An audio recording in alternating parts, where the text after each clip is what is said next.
Buying a car in Carvana was so easy. I was able to finance it through them. Whoa, wait, you mean finance? Yeah, finance. Got pre-qualified for a Carvana auto loan, entered my terms, and shot from thousands of great car options all within my budget. That's cool, but financing through Carvana was so easy. Financed. Done. And I get to pick up my car from their Carvana vending machine tomorrow. Financed. Right, that's what I said. You can spend time trying to pronounce financing, or you can actually finance and buy your car today on Carvana. Financing subject to credit approval. Additional terms and conditions may apply.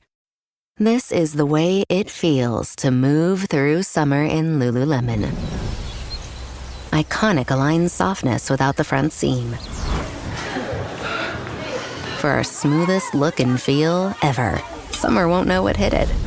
Stretch your limits in the non-stop flexibility of the new Lululemon Align No-Line Pant in select stores and at Lululemon.com.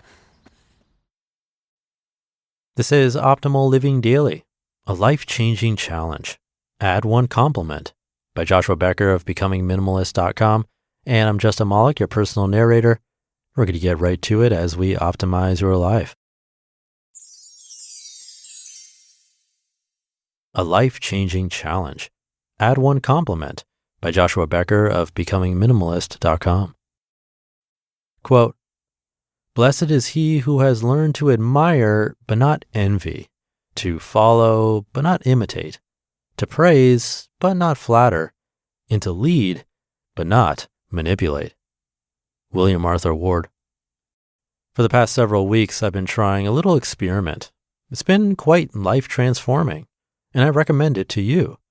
The experiment goes like this. Include one compliment in every conversation. It's that simple, and it's that difficult. The challenge did not start out for me as an intentional experiment. A few weeks ago, I was spending some time with a good friend, someone I look up to in many ways. During a break in the conversation, I mentioned some things I admire about him. I didn't think much of it. In fact, it was actually long overdue. His response surprised me. It was even more emotional than my original compliment. He lifted his head, looked me in the eye, and replied, "Thank you, Joshua. I really needed to hear that today." I was reminded that many people are fighting difficult battles. We put on smiling faces, but deep down, we hurt. Sometimes a kind word is the only source of hope we find in our day. I decided from that moment forward, I would try to be more intentional with my compliments and encouragement. In fact, I would try to work one into every conversation. It has been both challenging and fun.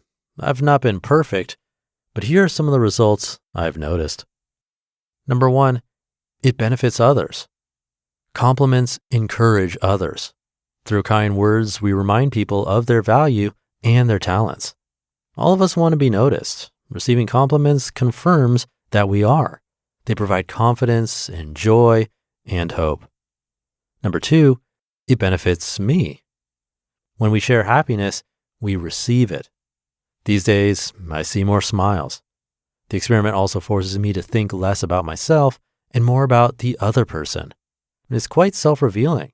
I've begun to recognize how few compliments I actually offer in a day, and I've been reminded of the power in my words. And number three, it benefits my environment.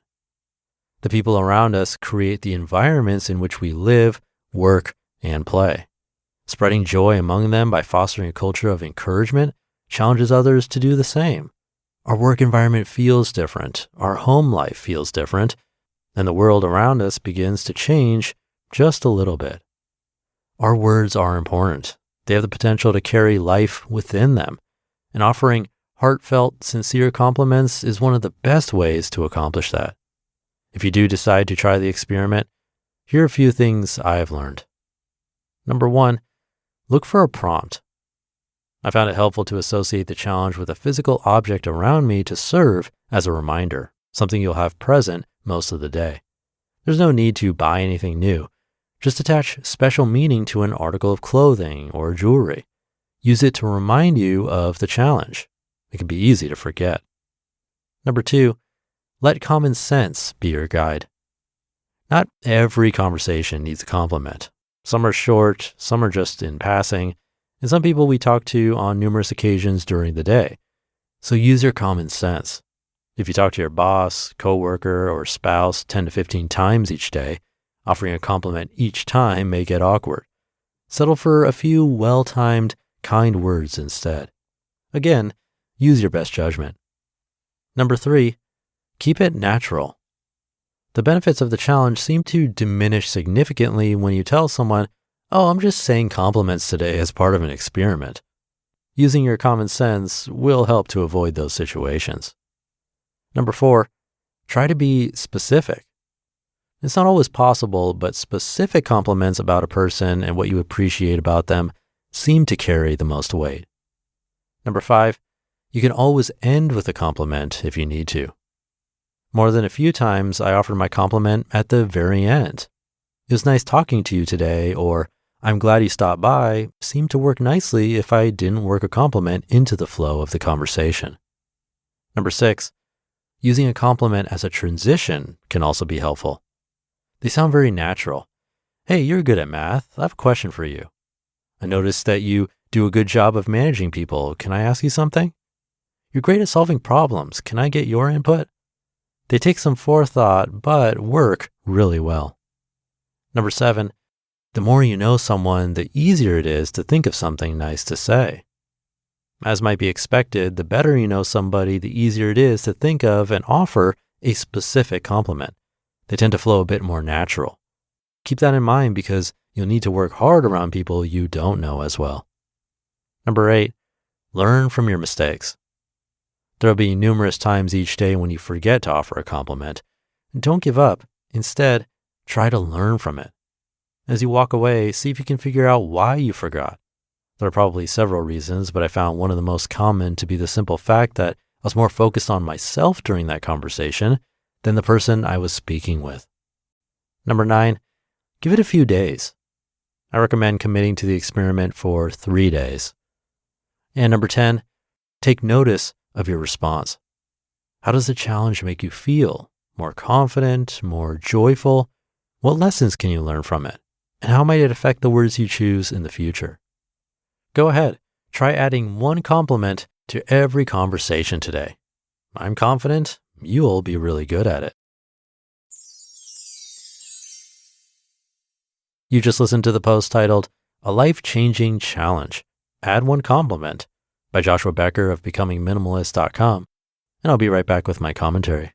With a Venmo debit card, you can Venmo more than just your friends. You can use your balance in so many ways. You can Venmo everything. Need gas? You can Venmo this. How about snacks? You can Venmo that. Your favorite band's merch? You can Venmo this. Or their next show? You can Venmo that. Visit venmo.me/debit to learn more. You can Venmo this, or you can Venmo that. You can Venmo this, or you can Venmo that. You can Venmo. The Venmo MasterCard is issued by the Bancorp Bank N.A. pursuant to license by MasterCard International Incorporated. Card may be used everywhere MasterCard is accepted. Venmo purchase restrictions apply. This episode is brought to you by Polestar. There's only one true way to experience the all-electric luxury SUV Polestar 3, and that's to take a test drive. It can go from 0 to 60 in as little as 4.8 seconds with the dynamic handling of a sports car. But to truly understand how it commands the road, you need to be behind the wheel. Up to 350 miles of range, the 3D surround sound system by Bowers & Wilkins. It's all something you have to experience to believe.